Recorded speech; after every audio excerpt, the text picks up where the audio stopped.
اللہ تعالیٰ فرماتا ہے تو کرتا وہ ہے جو تو چاہتا ہے پر ہوتا وہ ہے جو میں چاہتا ہوں۔ اگر تو وہ کر جو میں چاہتا ہوں پھر وہ ہوگا جو تو چاہتا ہے۔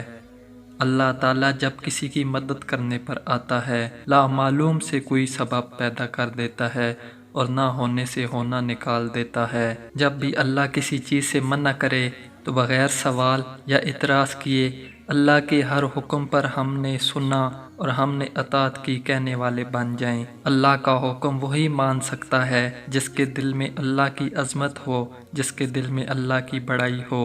احسان یہ ہے کہ اپنے رب کے سامنے کھڑے ہو جاؤ اس یقین کے ساتھ کہ میرا رب مجھے دیکھ رہا ہے اور میں اپنے رب کو دیکھ رہا ہوں۔ گناہ کسی کانٹے کی طرح مسلسل دل کو چبھتا رہتا ہے، اسے نہ چھوڑا جائے تو دل کو زخمی کر دیتا ہے، پھر بے سکونی، بے چینی وجود کا حصہ بن جاتی ہے۔ اللہ کو یاد رکھو، اللہ تمہیں یاد رکھے گا۔ اگر اللہ تمہیں وہاں تک نہیں لے کر گیا جہاں تم جاننا چاہتے تھے تو یقین رکھو بہتر ہوگی وہ ہر جگہ جہاں وہ تمہیں اپنی مرضی سے لے جائے گا۔ امام ابن قاسم رحمۃ اللہ علیہ فرماتے ہیں اعصاء میں سب سے آسان زبان کو حرکت دینا ہے اور یہی سب سے زیادہ نقصان دہ بھی ہے انسان پر۔ اگر آپ نے کوئی ایسا عمل کیا ہے جس سے رب کو ناراض کیا ہے تو فوراً سے استغفار کریں۔ دل میں اللہ کا نور پیدا ہونے کے 3 اسباب ہیں: فانی دنیا سے کنارہ کشی، آخرت کی طرف رجوع، موت کی تیاری۔ گناہوں کا راستہ دھوکہ اور اذیتوں سے بھرا ہوتا ہے، واپسی میں جتنی دیر ہوگی اتنا ہی مشکل اور ناقابل برداشت ہوگا۔ توبہ میں جلدی کیجیے۔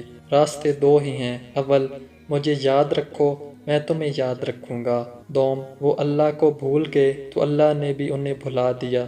کون سے راستے پر چلنا ہے خود چن لیں۔ پریشانیوں کا خوبصورت حل نماز۔ نبی کریم صلی اللہ علیہ وآلہ وسلم نے فرمایا عہد توڑنے والے کے لیے قیامت میں ایک جھنڈا اٹھایا جائے گا اور پکار دیا جائے گا کہ یہ فلاں بنت فلاں کی دغا بازی کا نشان ہے۔ سکون ملتا ہے یہ سوچ کر اللہ چنتا انہی کو ہے جن کو وہ خاص کرنا چاہتا ہے، پھر غم کس بات کا۔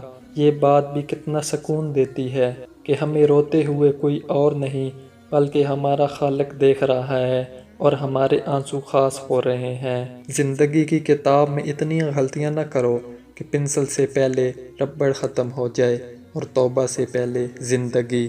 انسان چاہے جتنا بھی ترقی کر لے اور جتنا بھی خود کو عقل مند کیوں نہ کہہ لے، اگر وہ نماز نہیں پڑھتا تو وہ دنیا کا سب سے بے وقوف ترین انسان ہے۔ یا اللہ ہم سب پر خیر کے دروازے کھول دیجئے، ہر پریشانی اور ہر مشکلات دور فرما دے۔